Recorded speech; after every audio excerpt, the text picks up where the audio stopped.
Most of the 24 officers. Hi, this is Colin Keegan, Senior Analyst from Storage Switzerland, and joining me today is Seth Goodling, Director of Strategic Technology from Acronis. Thanks for having me. Thanks for joining us. Sure. So Seth, it's interesting, I was looking at Google Analytics recently, and some of the most trafficked articles on our site have to do with how to protect a virtual environment. But what's really interesting is that we find that so many customers rush to deploy virtual technology without even thinking about backup.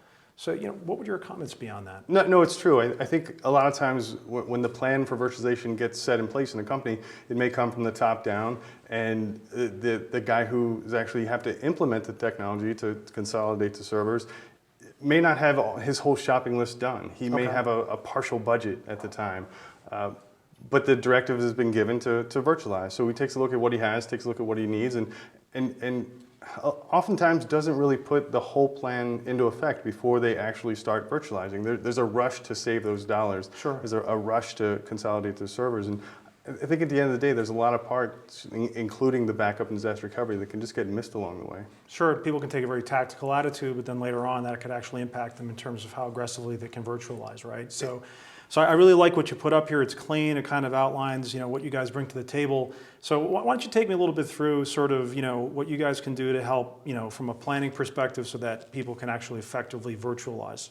Yeah, I think the key really is, as that process kicks off, I think it's really key to take a look at how you're going to recover at the end of the day. If there's a disaster, or even if there's some issues along the way within virtualization.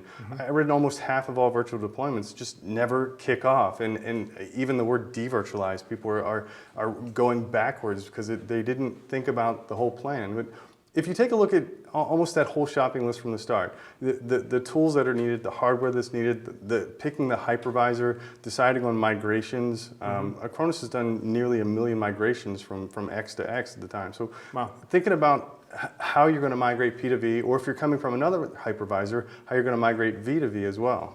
Okay, so you can help people if they're really starting at a bare metal stage going from physical to virtual, you can actually back up their physical systems and recover into a virtual environment. Is that right? Absolutely. That's where we started in the industry. We started backing up physical boxes and physical machines. And as the virtualization industry evolved, we evolved with it.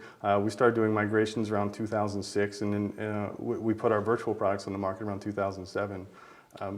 Having migrations built into those. That's great. One of the things that really caught my eye was that you guys also have the ability to back up and recover into any heterogeneous hypervisor system. Can you talk a little bit about that? Yeah, we wanted to keep that as open as possible because we know at the end of the day there's a lot of options about what the customers have in their environments, whether they still have a tape system in place. It's important for them to think about, are they going to keep a legacy system there?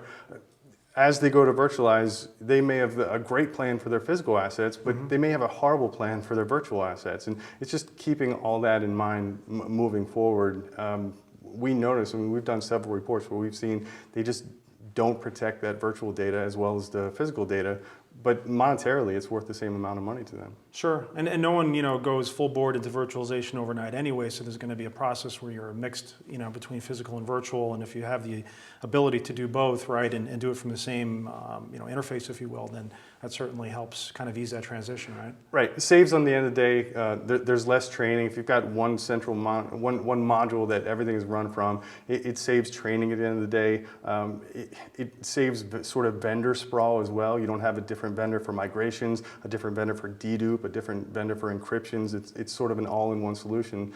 Even maintenance at the end of the day, you've got one maintenance contract to sort of keep things nice and neat. You still have your hypervisor, but in terms of the other things, one vendor to sort of keep all that in shape is sort of the way to go. Yeah, the other thing I thought about too is that, if you're going to go into a virtual environment, you don't want to start, like you said, going backwards and all of a sudden start siloing your hardware infrastructure just so that it can marry to the hypervisor system that it connects with, right? So the fact that you guys can actually take, say, a VMware image and restore it into a Hyper-V system on a different, hardware architecture, it doesn't really matter, right? Because, to you, it's just, data, right? It's data, right? Yeah. So. And we're seeing a lot of environments that have a multi-hypervisor with VMware's always seemed to have led the way in terms of market share, but Right. Hyper-V is coming up, even down through Rev and parallel systems. We're seeing a need where customers have needs in place for multi-hypervisors. Yeah, and absolutely. to be able to move those VMs around, be able to move that infrastructure around is key for them to put an effective plan in place. Yeah, no doubt about it. And then you also look at the whole cloud service provider space, managed service providers. In fact, I was reading something recently that VMware doesn't have quite the same market share in some of those environments because obviously they're trying to keep their costs lower.